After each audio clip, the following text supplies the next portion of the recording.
건강 정보를 찾아 전달하는 시간 프라임 클리닉입니다. 건강한 리포터 지수 씨 나오셨습니다.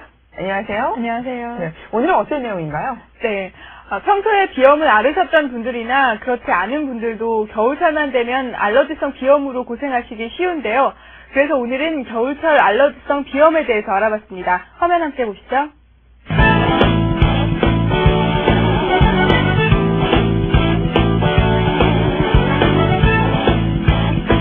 겨울철이 되면 알러지성 비염 때문에 고생하시는 분들이 많이 계실 겁니다. 그 증상도 콧물과 코막힘, 또 재채기 등으로 감기와 비슷하기 때문에 간혹 잘못된 치료를 하고 계시는 분도 계신데요. 그래서 오늘은 알러지성 비염과 감기에 대해서 한방의학을 통해 알아보도록 하겠습니다. 네, 안녕하세요. 네, 안녕하십니까. 네, 많은 분들께서 이 알러지성 비염 때문에 고생을 하시거든요. 알러지성 비염이란 무엇이며 어떤 원인 때문에 이런 것들이 발생하는 건가요? 알러지성 비염이란 면역체계의 강행 반응으로 인해서 콧물, 재채기 등의 증상을 나타나는 것을 말합니다. 알러지란 원인은 유전적인 요인, 과잉 당분의 섭취라든지 음식 문제들이 있을 수가 있고요. 습도라든지 환경 오염 등의 외부적인 요인이 있을 수가 있습니다. 그리고 면역력의 문제에 의해서 증상이 심해질 수 있습니다. 네, 이렇게 증상들을 조금 말씀해 주셨는데요. 더 구체적인 증상과 또 그에 따른 치료법도 궁금하거든요. 알러지성 비염은 코 속이 간질거린다든지 콧물, 코막힘, 재채기 등으로 숨쉬기가 곤란한 증상들이 나타날 수가 있습니다.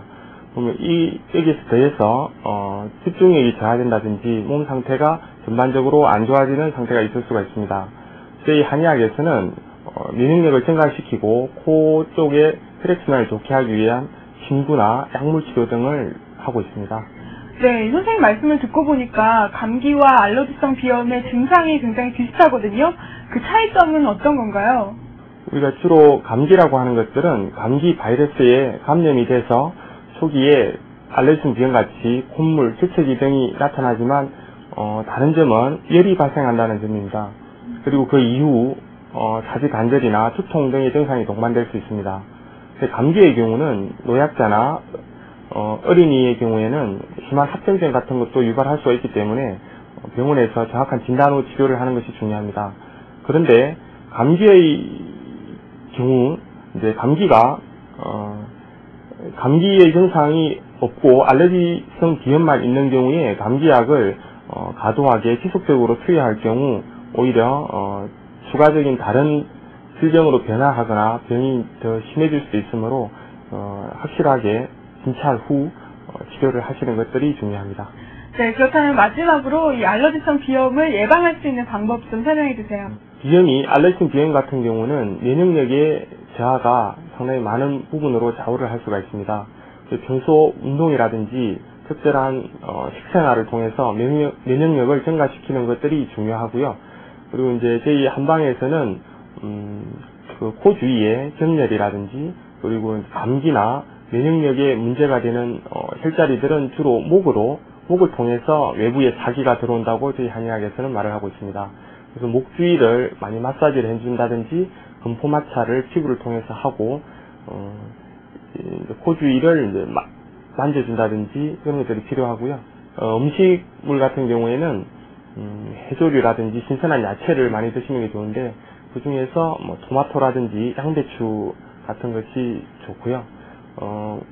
단방약으로 쓸 경우에는 우리 한의학에서 독고말이라는 장이자 씨를 볶아서 이렇게 달여서 먹는 경우들도 있을 수가 있습니다. 네, 코의 문제이긴 하지만 목 관리도 중요하고 또 음식 조절도 잘해야겠네요. 오늘 말씀 정말 감사합니다. 네, 겨울철에는 특히 알러지성 비염 때문에 고생하시는 분들이 눈에 많이 띄는 것 같아요. 네, 보통 겨울철이나 봄철이 되면 그 증상이 악화되기 쉬운데요.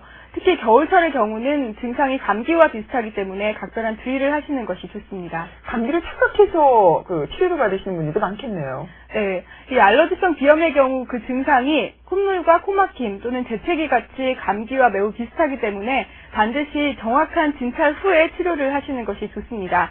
또 알러지성 비염을 예방하기 위해서는 진먼지 진드기를 제거하시는 것이 중요한데요. 2주일에 한 번씩은 이불 빨래를 해주시고 또 환기도 자주 시켜주시는 것이 좋습니다. 또 실내 습도도 60%에서 70% 정도로 유지를 해주시고 음식물로는 해조류나 토마토 또는 양배추나 감자 같은 음식을 많이 드시는 것이 좋습니다. 네, 오늘 예방법까지 자세한 설명 감사합니다. 수고하셨습니다. 감사합니다.